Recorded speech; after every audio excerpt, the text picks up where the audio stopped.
Good after, excuse me. Good afternoon. It's Wednesday, the 25th of July, 2018, just after 1 o'clock. Welcome to UK Column News. I'm your host, Brian Gerrish. With me in the studio, Mike Robinson. Well, as viewers can see today, I've taken precautions. Well, indeed, and necessary precautions because Britain is in meltdown. This is the front page of the Daily Mail today. It is so hot in Britain today, and it's going to get hotter. Apparently on Friday, it's going to be much hotter. And as a result, GP surgeries have shut down. Hospitals are in absolute crisis point.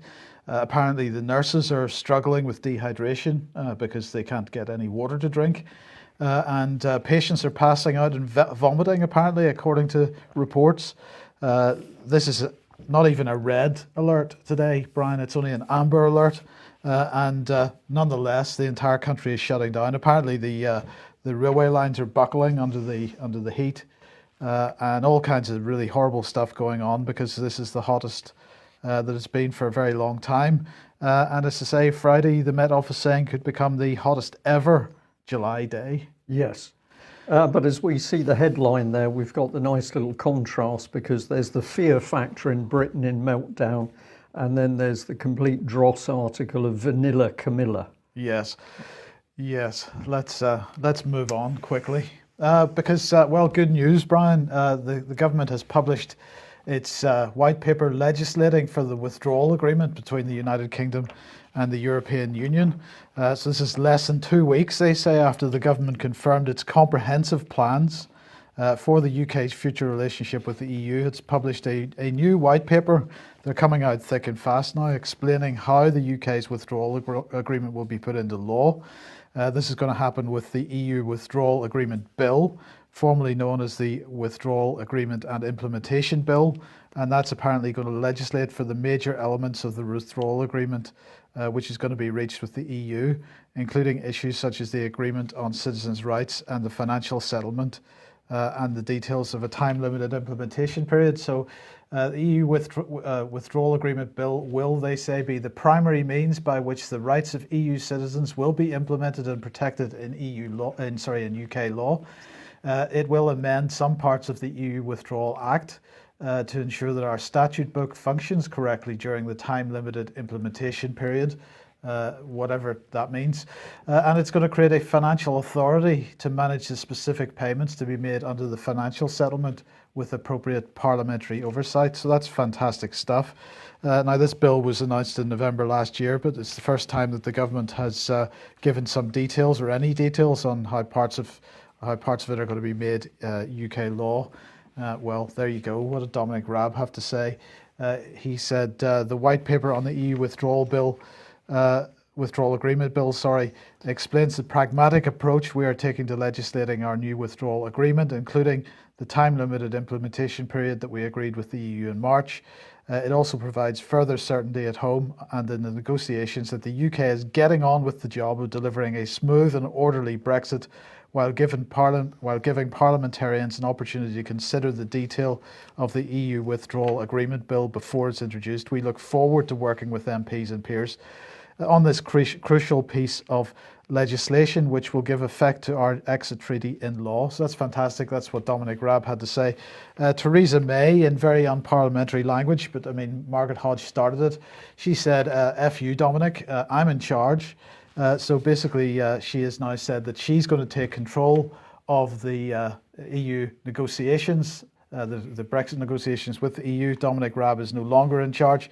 I'm not sure, Brian, whether that was because of the coverage that we had of the Department for exiting the European Union on this programme on Monday. Maybe she was watching and thought, well, we had a point, and they were just not in a position, not experienced enough to pursue this negotiation. Perhaps she would have to take charge.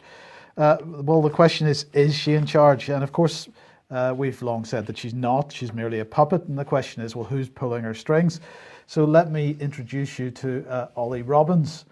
Here he is. He was giving evidence in front of the Brexit Select Committee yesterday. And this is Theresa's handler. He is her advisor, in inverted commas, on EU matters. Well, Quentin Letts was actually writing a little bit about him in the Mail today and called him Whitehall's most controversial fixer. He is the man, according to Letts, whose soft Brexit papers were sprung on the cabinet at Chequers. So this is the man behind the revised paperwork, which David Davis didn't like very much and caused his resignation. But my question was, who is he? Because, Quentin Letts didn't say very much about the man himself. What's his background? Well, in fact, he was Principal Private Secretary to the Prime Minister 2006 and 2007. So that was Tony Blair and then Gordon Brown. He then moved from that to Director of Intelligence, Security and Resilience at the Cabinet Office. And after that, he became Deputy National Security Advisor for the Cabinet Office. Then he became Director General of the Civil Service. And then he did what seemed to be a backward step, but wasn't, because he became Deputy Permanent Secretary for the Home Office, and then Permanent Secretary for the Department for Exiting the European Union. And then, most recently, he succeeded Oliver Letwin as Theresa May's handler on EU matters in September last year. So that's who this man is. He is the controller of Theresa May, and as I say, he is the architect of the white paper that was sort of published 2 weeks ago. This is the deep state coming to the fore, Mike, isn't it? The dark actors behind the scenes who have been pulling all the strings. These are the people really in charge of the policy.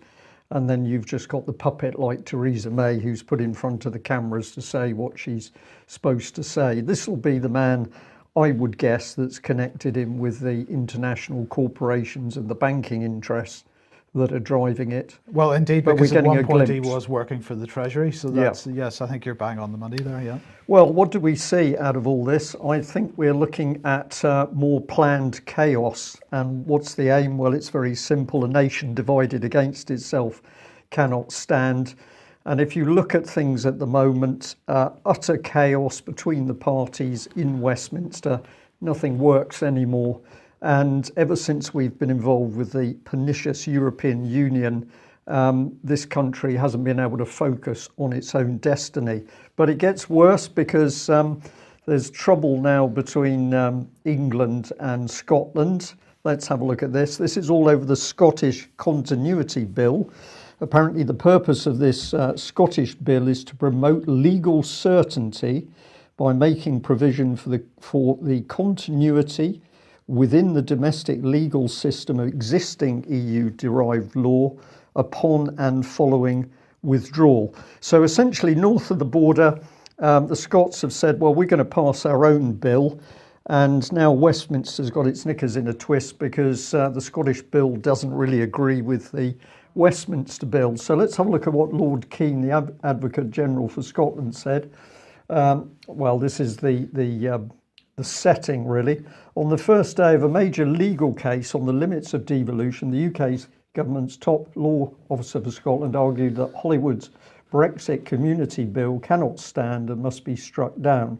Lord Keane, Advocate General for Scotland, told judges at the UK's highest court that legislation passed by MSPs in March following the failure to reach a negotiated settlement over post-Brexit was outside the competence of Scottish Parliament.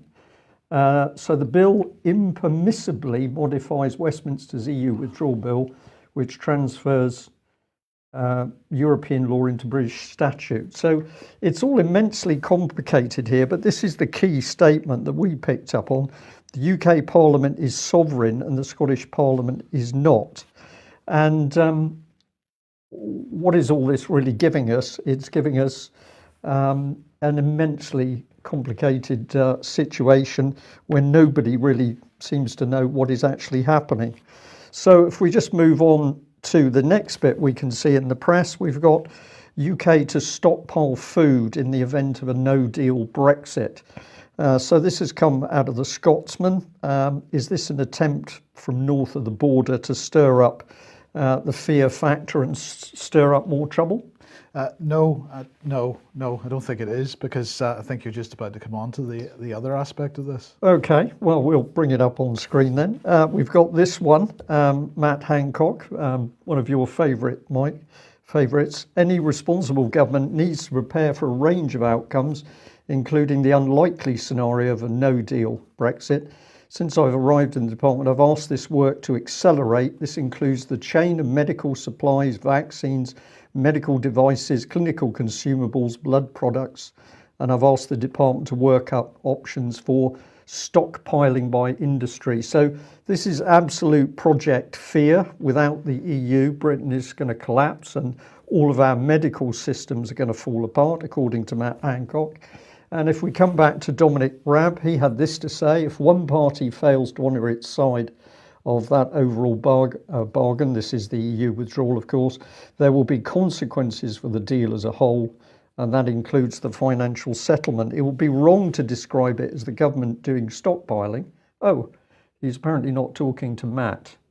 It would be wrong to describe it as the government doing stockpiling, but added, we will look at this issue in the round to make sure that there is an adequate food supply. So the government's not sure if it's stockpiling or not, even though we've got a minister saying it's stockpiling, but we're going to starve if we come out of the EU, apparently. Well, I'm going to die from lack of medical material. Yeah, so Project Fear, I think, is the key bit.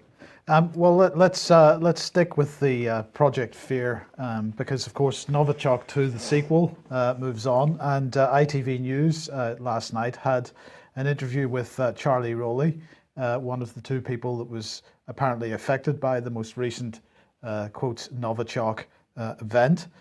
So let's have a look and see what he had to say. He said it was a 3x3 box that he found, about half an inch thick, which contained a glass bottle which you had to remove from a cellophane wrapper, put the pump dispenser on the bottle. And so what he has done here is set the scene whereby it wasn't just a bottle that was found on the ground in Salisbury. It was actually a sealed box, a new item, brand new, which he opened and discovered a bottle inside cellophane wrapper, which he had to open in order to take the bottle out, and then he had to put the pump dispenser on the bottle. And as a result, he said he ended up getting some on his hands, but he washed it off under the tap. Now, he said that his memory was affected by everything that's happened to him over the last few weeks, but he said he did have a memory, or does have a memory, of his partner spraying it on her wrists and I guess rubbing them together. And then he said within 15 minutes, I believe, Dawn said she felt she had a headache and asked me if I had any headache tablets. I had a look around the flat, and within that time she said she felt peculiar and needed to lie down in the bath, which at the time I thought was a bit strange. I went into the bathroom and found her in the bath, fully clothed, in a very ill state. But here's the thing that he said. He said, my hands were covered in the stuff. It was an oily substance with very little odor.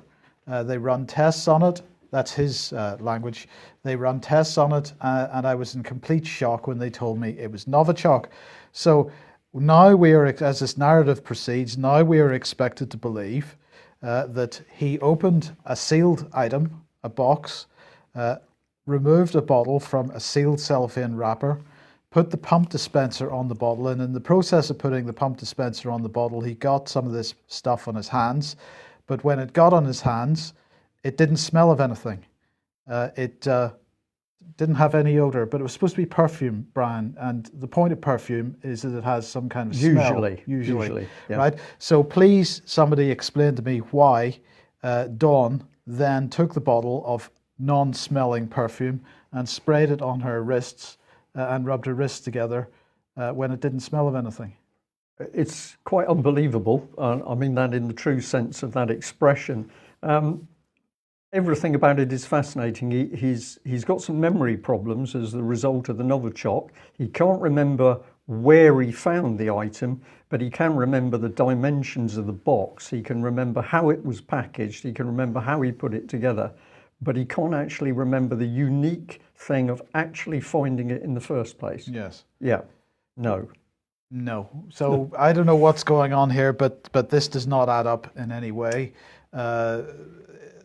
Yes, we'll just see how this one pans out, but I'm not clear how this narrative is supposed to hang together. Anyway, in the meantime, let's move on to returning jihadists, because a number of the mainstream press this morning with headlines similar to this: terrorism watchdog becomes the next director of public prosecutions. So this is Max Hill, QC, who is set to become Director of Public Prosecutions in November. He's currently the independent reviewer of terror laws, which go through Westminster. But he last year said that British jihadis returning from Syria should not be automatically prosecuted. And he was branded as being rather naive when he went to meet up with a campaign group who had been reported as calling or saying that Jihadi John was a beautiful young man. So I'm not really clear what was going through this man's head when he went and spoke to those people. I'm not sure what's going through his head when he says that jihadis returning from Syria should not be automatically prosecuted. But anyway, it doesn't matter because he's going to be receiving £204,000 a year for the job replacing Alison Saunders. So no doubt he's looking forward to that. But in the meantime, according to Policy Exchange, here it is, Aiding the Enemy is the report if you want to go and have a look at it. But basically the treason laws in Britain are too old. They should be updated and used to prosecute jihadis who've been fighting in Syria. And this is according to the former Home Secretary Amber Rudd. Also the head of MI5 put some input into this, and the Lord Chief Justice had some input into this. So the Treason Act of 1351 has not been used since 1946. But should now be brought up to date and used to prosecute terrorists that are returning to the country. I have to say, if we just put the Telegraph article up, which has a nice picture of Amber Rudd on there, I have to say that for any politician to be suggesting that an update to the treason laws is necessary, bearing in mind their present activities in a whole range of policy areas, I think that's a pretty risky thing for politicians to be doing at this time. I think they're fully into the game here, Mike. People are pointing their finger at Westminster, our own politicians, and using the word treason. Certainly UK Column is happy to do that. And so what do? They suddenly decide that they need to change the treason laws so that they can go for terrorists. So that'll be bringing in new legislation which is going to protect the criminal cabal in Westminster who are carrying out treason and deflecting the issue onto people who've been connected with Syria. I think it's par for the course.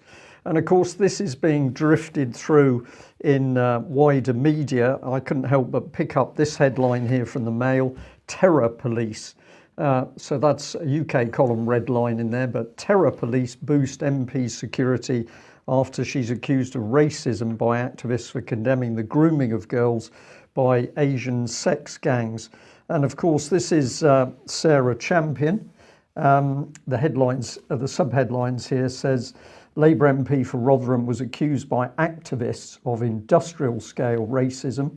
Sarah Champion highlighted common ethnic heritage of town sex scandal. She's been heavily criticised by racial justice charity Just Yorkshire that speaks on behalf of the local Pakistani community. It's interesting, Mike, that we've got in there activists, but we've also got the terror police who've come in.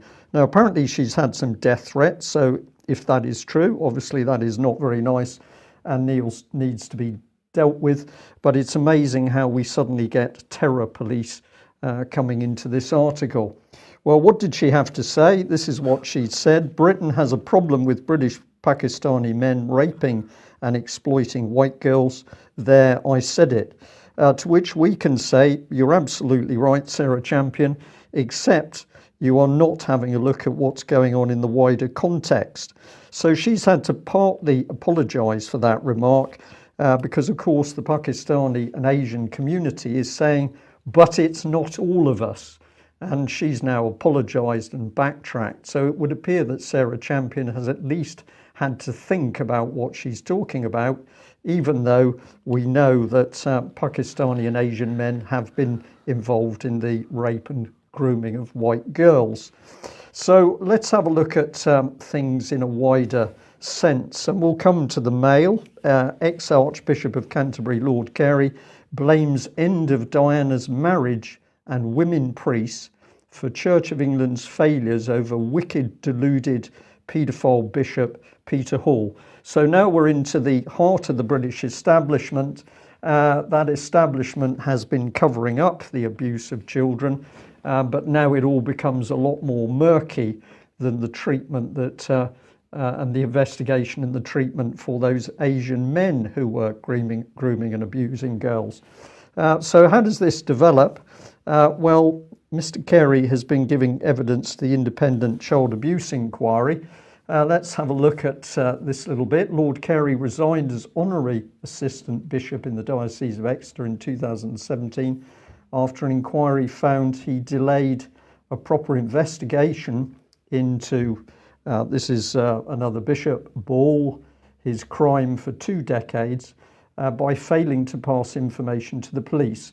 So we've got a very senior member of the Church of England who fails to pass information to police, thereby allowing a colleague to escape prosecution for what turned out to be very serious offences. But this is the Church of England. This is part of the state apparatus. We're not talking about Asians in this particular case. He goes on to say this: I want to say that if I were to do it now, I think I would do it in a number of different ways with hindsight. We did not have safeguarding procedures in place then. One thing I could have done is to set up an action committee to delve into matters more individually as well. A lot of waffle here, Mike, and this is because, as we're going to see, actually everything rested on the shoulders of this man, and he certainly didn't take the correct action. Yeah, because I mean, anytime you become aware of a crime, the first thing you do is set up a safeguarding procedure. You don't report it to the police first. Not if you're Church of England. No. And remember, Pin Down, the book Pin Down, which we've mentioned before, it's also known by the name Trust Nobody or Trust No One, where you can read about horrific abuse of girls within the Church of England. But let's carry on here. He said this: he's referring to safeguarding training, is one of the things, if maybe I was more aware of things happening in society, maybe I should have done, but I was not aware. Does this sound like a man struggling, Mike? It certainly does to me. And he said this: all of us pre-Jimmy Savile had no understanding that those people in influence and power can have a really negative and evil effect on the lives of others, and this has gone on in the church from time to time. So this man who rises to position of power in the church simply didn't really understand what was going on in the wider world. Pre-Jimmy Savile, he had no idea that there were people in positions of power abusing children. Remarkable. I don't believe a word he's saying, but that's my personal opinion.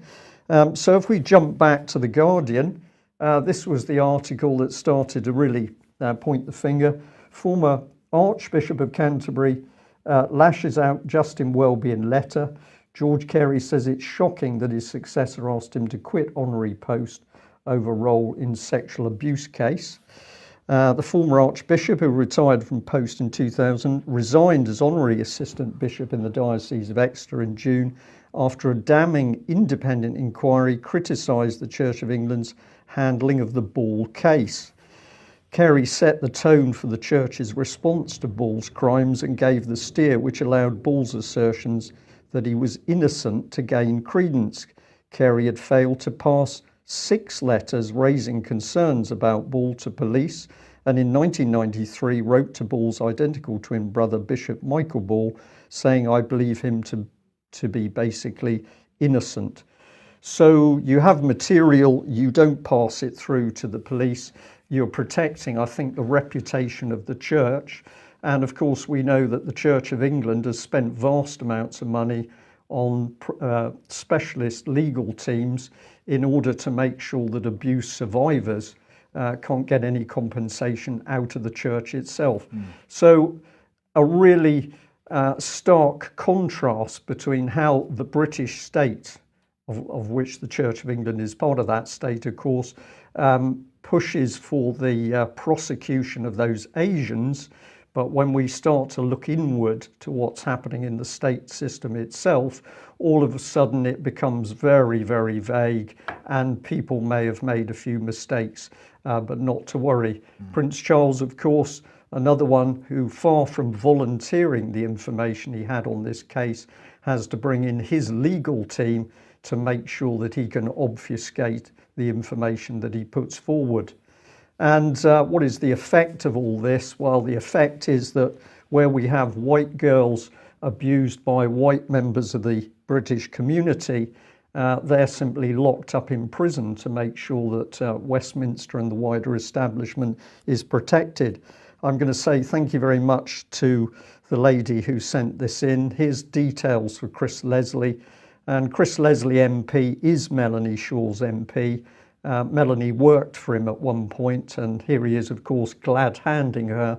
But when she's in when she's in prison as an abuse survivor, suffering in truly horrible circumstances, Chris Leslie seems not to lift a finger for her. If this upsets our viewers and listeners as much as it does us, here's his email, telephone number and address. Perhaps you might like to write to him. As we always say, politely, in a reasonable way, but being quite forceful. Has this man actually done anything for Melanie Shaw and Willie? And we'll ask the same question of Nottingham Police Commissioner Paddy Tipping. Here he is, also glad handing Melanie Shaw. What has this man really done for Melanie?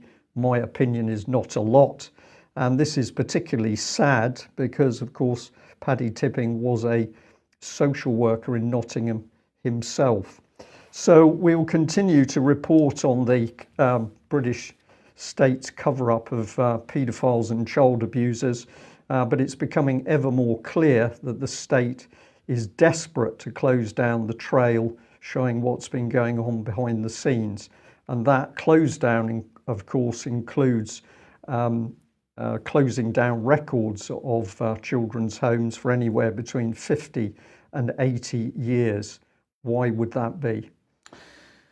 Okay, good news, Brian. The government is supporting each and every child and young person to fulfil their potential by transforming mental health services in the country. Hundreds of new mental health workers will start working in and near schools and colleges from next year. Schools and colleges will train a dedicated mental health lead to ensure that young people get the help they need. And the first teams will begin working in schools and colleges in trailblazer locations by the end of 2019. So this is fantastic news. Apparently 8,000 counsellors are going to go into schools to protect, well, what some mainstream media were calling a generation crushed by digital pressures. So this is all about dealing with children that are getting involved in unhealthy online behaviours. And who's behind this? Well, of course, is the illustrious Matt Hancock. Here he is, the Health and Social Care AI bot. And he's urging parents and also technology companies to do more to protect the young from the pressures of social media. And how's he going to do that? How are they going to do that? Well, apparently, when he was speaking to the BBC Newsbeat, the sort of teenage news service this morning, he said there needs to be more use of apps in the National Health Service. So we've got to do loads more in that area. The use of technology and apps is the way to do it. So this is a quote from him. One of the things I've done in different parts of government is to make sure it's more tech savvy and digital. When he was speaking to me earlier, I'm being slightly sarcastic here, he said, we need more apps. How else can we maintain the business model? Because, of course, he has his own app. He promotes his own app. And if we have more apps, we can have more apps on children's phones, and therefore children can suffer more mental health issues, and then they can put more people into schools to deal with those mental health issues, and then they can produce more apps, and then they can have more apps on people's mobile phones, and then they can have more people into schools to help with these problems. It's a fantastic business model, and for the taxpayer it's a great deal, and I must applaud Matt Hancock for his brilliant business head there. It gets even better, Mike, because we understand that Westminster's now got an online game targeted, of course, at children.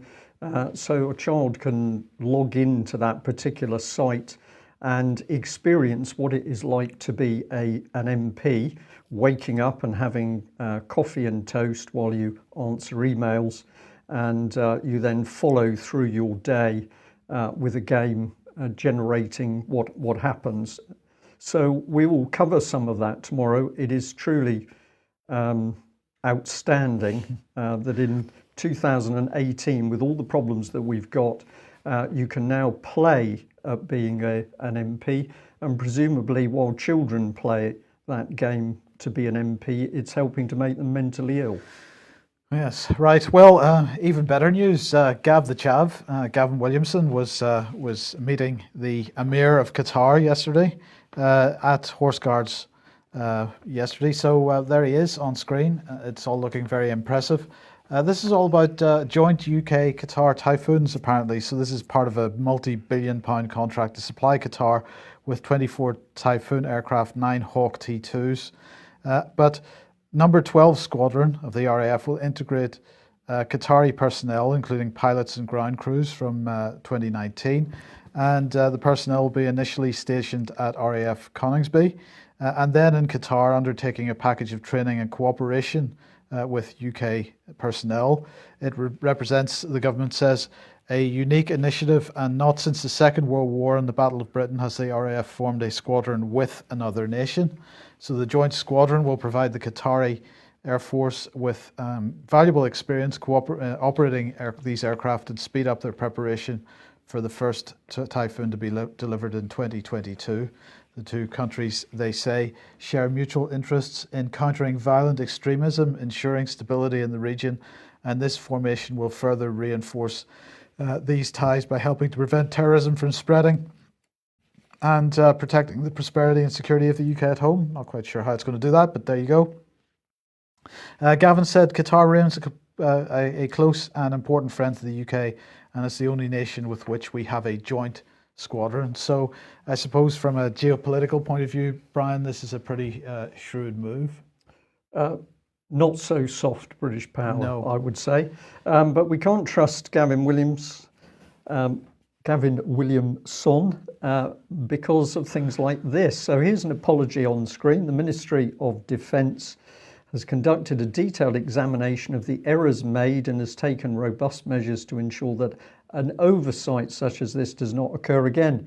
Now, what is all this? Well, basically, we've been giving more military equipment away. We were having a chat about that yesterday, but this one is about the provision of equipment to the Jordanian armed forces, and it's around the provision of equipment and infrastructure worth 13.3 million to the Jordanian armed forces over the period 2015-17. Given as a grant in kind. This means that we were giving this stuff away, but nobody bothered to tell Parliament about it. And somebody found out, so questions have been asked, and this is the rather crass apology. So, as we're consistently saying on UK Column, we don't have any form of democratic government. We have a cabal of people behind closed doors. They might decide to attack a country overseas, to drop bombs, to put British military forces in overseas countries, none of which is debated publicly in Parliament. We can give away military equipment overseas as a gift. We haven't got any money at home, of course, but these individuals can decide behind a closed door what they want to do. What do we see in this example? We see the power of exposure, because the moment we know what's going on and ask the right questions, obviously Gavin had to come scuttling in to apologise for the fact that Parliament's been deceived. Well, don't worry too much, because we haven't given all of the Royal Navy away. The Mail again here, apologise for that, but I couldn't resist this one. HMS Sabre chases Spanish warship from Gibraltar waters as tourists watch amid growing Brexit tensions. Now, if you're not sure, just under that banner headline, you can see a fairly reasonable sized warship, a frigate, I would guess it is. That's the Spanish ship. And then right at the bottom of the picture, looking something like a toy speedboat, which is, of course, what it is HMS Sabre. But this article is is based on absolutely nothing of any real substance, because in the article it says, well, actually what occurred, which is the Spanish warship drifted into what's technically Gibraltar British territorial waters. This is something that happens from time to time and nobody gets too excited. But the Mail bigged this up, made a very big thing of Sabre going out and chasing off this naughty Spanish warship.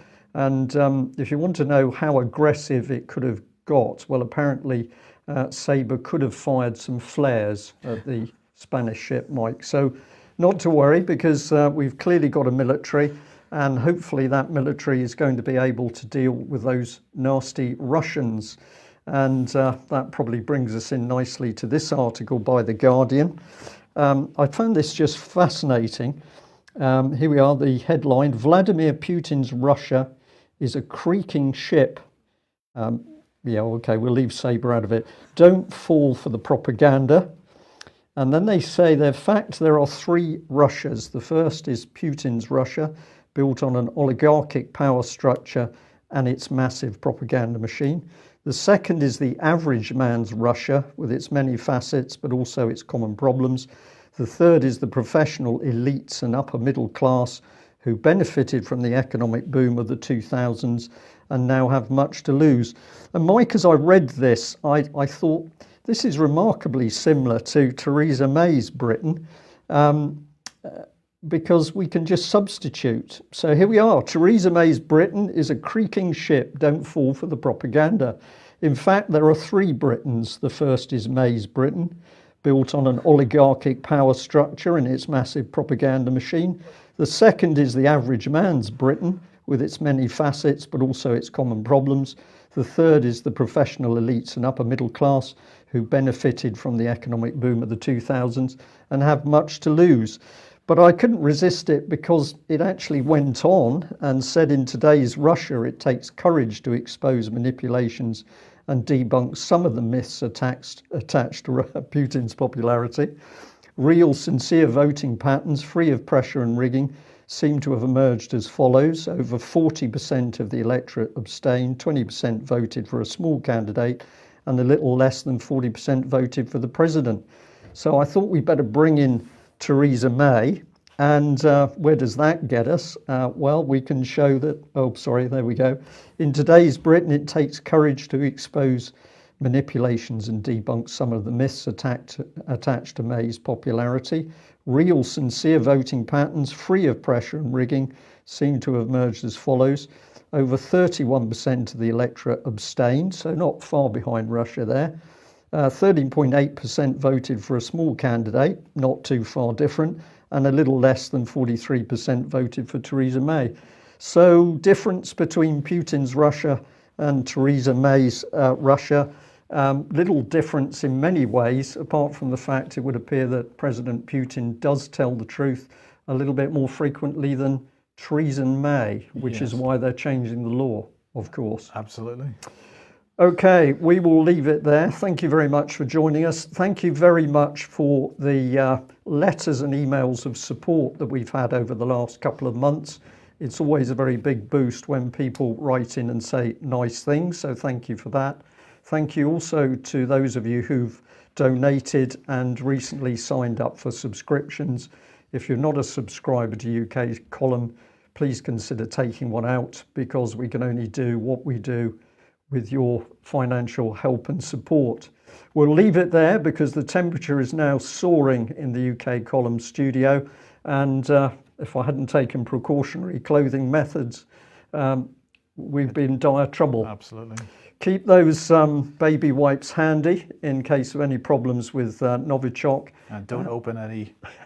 And check the wife's perfume very carefully. Yeah. We'll be back tomorrow. Bye-bye.